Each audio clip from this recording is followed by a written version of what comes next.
Hello बच्चों, the question says define mass weight and centre of gravity. So for this question we are using key concept, that is definition of mass. So यहाँ पे आपका key concept हो जाएगा, definition हो जाएगा mass का. So mass can be defined as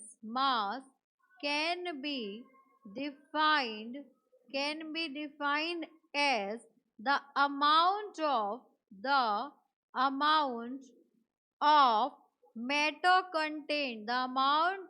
matter contained in a body. किसी भी बॉडी में जो मैटर प्रेजेंट है that is called mass in a body. ठीक है, अब यहाँ पर ये डेफिनेशन हो गई मास की. Second part, mass can never be zero. Mass can never be zero. कभी भी मास जो है आपका वो जीरो नहीं हो सकता, क्योंकि कोई भी बॉडी बिना मैटर के नहीं बन सकती है.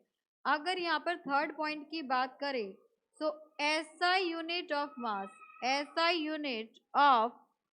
Is kilogram. जो मास का एसआई यूनिट होता है वो आपका किलोग्राम होता है.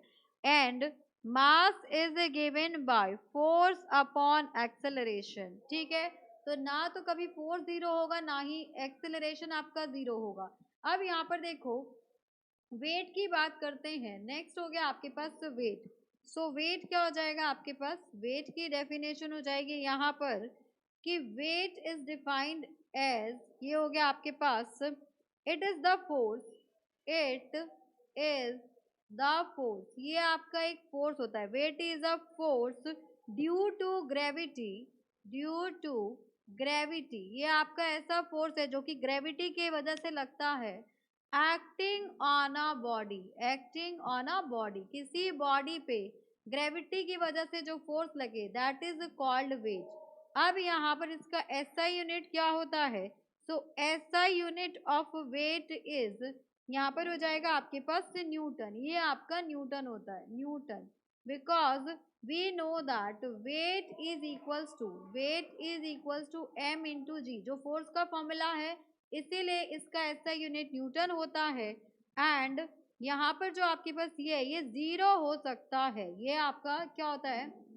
Weight can be zero. Weight can be zero. Weight आपका जीरो हो सकता है, लेकिन मास आपका जीरो नहीं हो सकता. वेट जीरो कब होगा? जब जी की वैल्यू जीरो हो जाएगी. ठीक है, उस केस में आपका वेट जीरो हो जाएगा. अब थर्ड बोल रहा है हमसे यहाँ पर centre of gravity.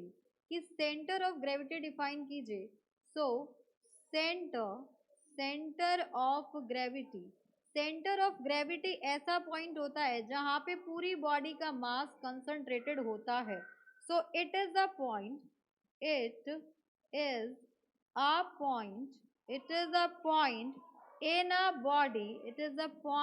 in a body where the whole weight of the body whole weight of the body is supposed to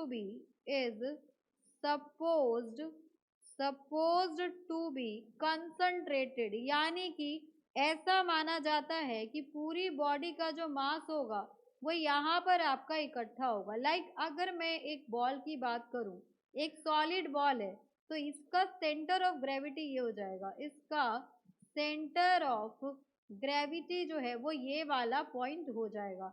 So for this question, these are the answers. Hope you understood it very well. Thank you so much. Best of luck.